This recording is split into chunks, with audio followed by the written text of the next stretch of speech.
Mi intención era vincular la obra de Berni de estos años, Manifestación, y esas obras tan emblemáticas de Berni de mediados de los años 30, con su recorrido por Francia, y en particular con el surrealismo y con las discusiones acerca del realismo socialista en Francia, ¿sí? Vinculadas al comunismo francés.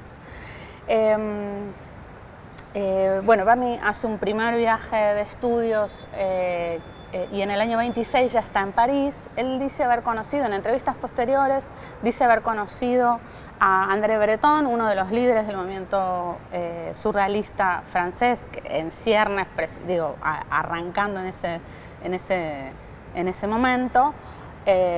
Y también dice, conoció y de hecho entabló un vínculo de larga duración con Louis Aragon, que era otro, digamos, de los escritores que lideraba el movimiento surrealista en Francia. Ahora, los contactos con el surrealismo en Francia trajeron consigo, a su vez, los contactos con el comunismo francés, ¿no? Y esto es algo que por ahí se dice poco cuando se habla de Berni, y me parece que es interesante entonces repasar un poco el vínculo con Aragón a lo largo de un montón de años y con una figura, digamos, vinculada al comunismo francés, el artista que se convirtió ya para fines de los años 40 en el artista comunista parisino, que se llamaba André Fougeron.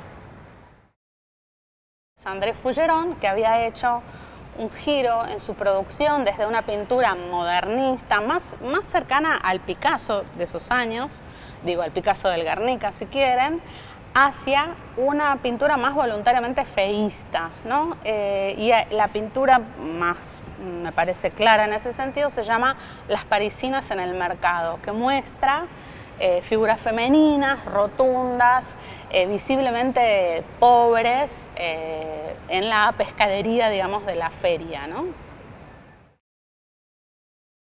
El contacto de Berni con Aragón entonces es de larga data.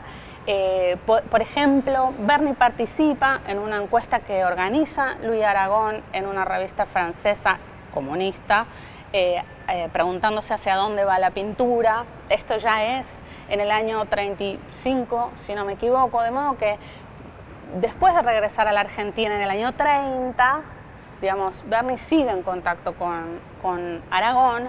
De hecho, ambos utilizaban la misma denominación para esta pintura realista de nuevo cuño, ¿no? Que era precisamente el nuevo realismo. Y ahí me parece que es interesante porque la posición de Louis Aragon en relación con el realismo socialista soviético era una posición de cierta tensión, ¿no? El otro, digamos, la otra figura que me parece que es interesante considerar es la del mismo Picasso, ¿sí? Siendo, digamos, una figura muy visible, muy atractiva, digamos, del comunismo francés de posguerra. De hecho, a comienzos de los años 50, Berni va a participar en la anti-bienal que organiza Picasso en Francia, en contraposición a la bienal que se organizaba en la España franquista, ¿no? Entonces, me parece que es interesante pensarlo a Berni en relación con Picasso porque permite considerar su adscripción comunista en relación con el contexto francés y, digamos, este intento de negociación por conservar ciertos aspectos de la pintura moderna, ¿no? Una pintura comprometida, pero moderna.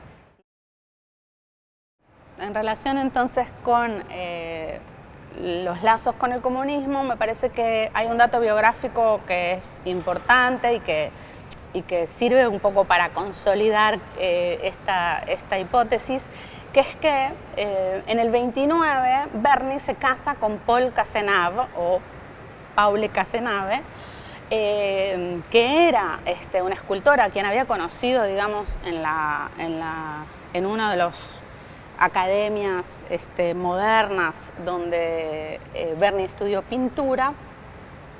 pero además Paul Cazenave, en verdad, según la hija de Bernie, Lili Bernie, fue Paul la que de alguna manera vinculó a Bernie con el mundo de la política, ¿no? Un Bernie muy joven, pensemos, ¿no? Un Bernie de 20 y poquitos años, ¿no? Paul trabajaba en relación con Henri Barbusse, que era, digamos, una figura clave del comunismo francés y en particular del anticolonialismo. Digamos, el fines de los años 20 es un momento en que uno de los problemas centrales para el comunismo francés va a ser las colonias, ¿no?